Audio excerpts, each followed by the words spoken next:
Hi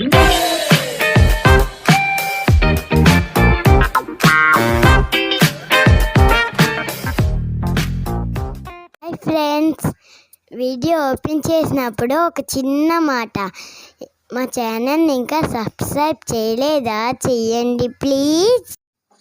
అతని పేరు సురేష్. అతను ఒక ప్రైవేట్ కంపెనీలో ఉద్యోగం చేస్తున్నాడు. ఎంతో కష్టపడి సంపాదించిన డబ్బుతో కుటుంబంతో సరదాగా గడిపి మిగిలిన దాచుకొని ఎంతో ఆనందంగా గడిపే జీవితం అతనిది. ఎంత సంతోషంగా ఉన్నా తన శ్రమకు తగ్గ ఫలితం అతనికి దక్కట్లేదని ఎక్కడో చిన్న బాధ. అదే బాధతో ఆ నెల జీతం తీసుకొని ఇంటికి వచ్చి కాలక్షేపానికి టీవీ ఆన్ చేసి కూర్చున్నాడు. అంతలో ఒక యాడ్ అతన్ని ఆకర్షించింది. ఆ యాడ్ ఇలా ఉంది: నా పేరు సాయి.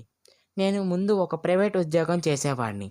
అక్కడ నా శ్రమకు తగ్గ ఫలితం రావట్లేదని అక్కడ ఉద్యోగం మానేసి అక్కడ దాచుకున్న దాంతో ఈ కాయ్ రాజా కాయ్ అనే వెబ్సైట్లో ఇన్వెస్ట్ చేశాను. అంతే, 2 నెలల్లో నా జీవితం మారిపోయింది. సొంత ఇల్లు, కారు కొనుక్కున్నాను. నా పిల్లలు ఇప్పుడు కార్పొరేట్ విద్యా సంస్థల్లో విద్యను అభ్యసిస్తున్నారు. మా జీవితం చాలా సంతోషంగా మారింది. అది చూసిన వెంటనే సురేష్ మనసులో అనుకున్నాడు, ఈ సమయంలో నాకు కావాల్సింది ఇదే అని. వెంటనే కాయ్ రాజా కాయ్ అనే వెబ్సైట్కి వెళ్ళి లాగిన్ చేసుకున్నాడు. అతను రమ్మీ ఆడడం రాకపోయినా యూట్యూబ్లో నేర్చుకున్నాడు. రమ్మీ ఆడడం పూర్తిగా వచ్చిన తర్వాత ఆడడం మొదలుపెట్టాడు.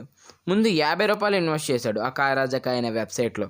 ఆ ఆటలో అన్నీ అతనికి అనుకూలంగా ఉన్నాయి. ₹100 అయ్యాయి. అతను ఎంతో సంతోషించి ₹1000 ఇన్వెస్ట్ చేశాడు.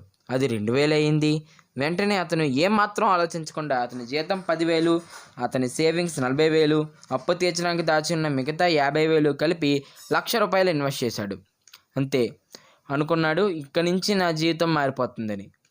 మరుక్షణం ఆ ₹1,00,000 హాంఫట్. ఆట అంతా అతనికి ప్రతికూలంగా మారిపోయింది. ఏ కార్డు సెలెక్ట్ చేసుకున్నా అతనికి లక్ రావట్లేదు. అయినా అక్కడితో అతను ఆగలేదు. ఫ్రెండ్స్ దగ్గర ₹10 వడ్డీతో 10 లక్షలు అప్పు తీసుకున్నాడు. ఆ 10 లక్షలు అక్కడ ఇన్వెస్ట్ చేశాడు.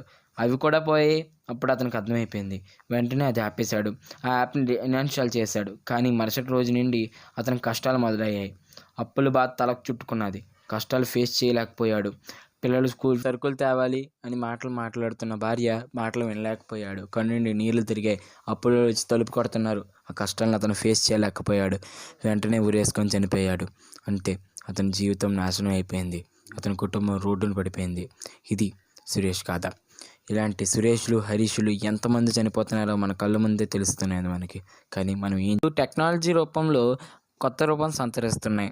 ఆన్లైన్ సహాయంతో ఎక్కడెక్కడో ఉన్న వ్యక్తులతో కొత్తగా స్నేహాలు ఏర్పరచుకొని గేమ్స్ ఆడుతున్నారు. ఇలా